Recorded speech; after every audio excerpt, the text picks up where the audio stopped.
2 in one day. So episode number 10, and now we're on episode 11, stories of an Uber Lyft driver, rather than crazy confessions, because again, this is not so much of a crazy one. Most of mine are probably going to be more inspirational ones. That includes this one. So I picked up this passenger, really nice girl, very curious girl. And so we got to talking about stuff, because sometimes the conversation just flows. Hi Mariah, very nice to see you. So she was telling me about this restaurant that she works at. And her primary motivator for working at this particular restaurant is that she was once just a customer.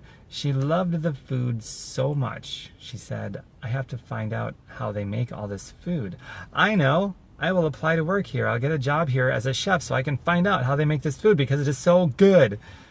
That was a first. I'd never heard of that before. And I told her I'd never heard of that before. And how cool it was, and I just loved it. So curiosity drove her to take advantage of an opportunity. She loves what she does there. She's learned so much there. And she also curiously observes people and human behavior with an emphasis on figuring out people's problems so that she can come up with a solution. And so she's telling me about all this stuff, and I'm just observing and I'm listening and I'm asking all these questions because I too am curious. I relate to curious people. So I asked more questions than made statements because I really wanted to find out her story, what makes her tick, what drives her, what motivates her. And that's how I found out all this stuff. So she's curious about people and food, and she takes advantage of opportunities and says yes to things because she wants to learn. She's curious. And me, in this instance, I was curious, so I kept asking questions to find out all this stuff, to make these discoveries. And so the takeaway from this whole thing was curious people are far more interesting to talk to than people who are not curious. People that like to ask questions are typically going to be the best students, and because they're the best students, they're going to be the best teachers, and they can actually help other people who are looking for solutions to some of their problems too. Make sense? Makes perfect sense. Hey Karen, hi Julia, hi Chantel. So, and the ride sharing stuff, by the way, Uber and Lyft, I say it in every video, I've never taken $1 from this business for myself. I've never saved it for me, never spent it on myself.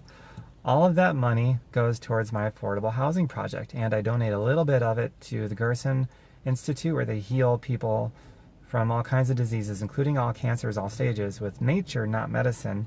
And I donate a little bit to the King's Ransom Foundation, where they rescue kids from human trafficking operations and feed kids who are starving and in war-torn areas and things like that. Hi, Erica.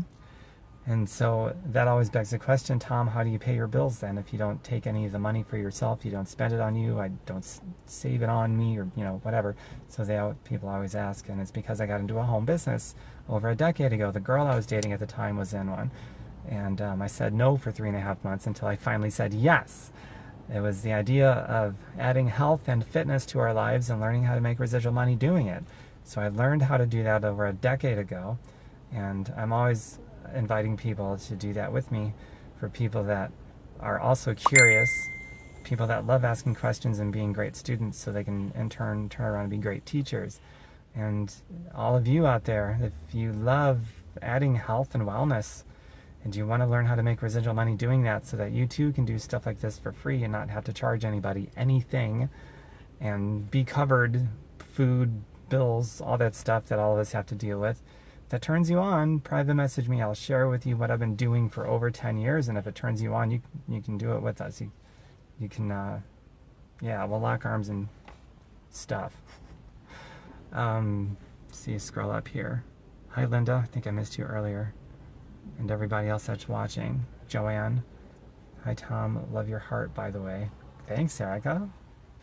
Got a pretty good heart too, my friend. So, very short episode. Hope you guys enjoyed it, and I look forward to that curiosity. Speaking of curiosity, I'm very curious to see who's going to reach out to me, private message me about what I've been doing for over 10 years, and who isn't curious enough. But I'm more interested in the curious, because they're always more interesting and always have more interesting things to say. And think about that in your life over the course of meeting whoever you've met in your life. Is it the people that are curious that seem more interesting to you and more helpful to people that are looking for problems to solve? Or is it people that aren't curious? Because the people that are curious, they love learning. They love learning beyond what they already know. They want to learn something new all the time. And they're always expanding versus being constricted. I just love that. So you can observe that just on your own curiosity, if you're curious. Talk to you later, everybody. Hi, Jennifer. Hi, Joanna. Bye for now. Mwah.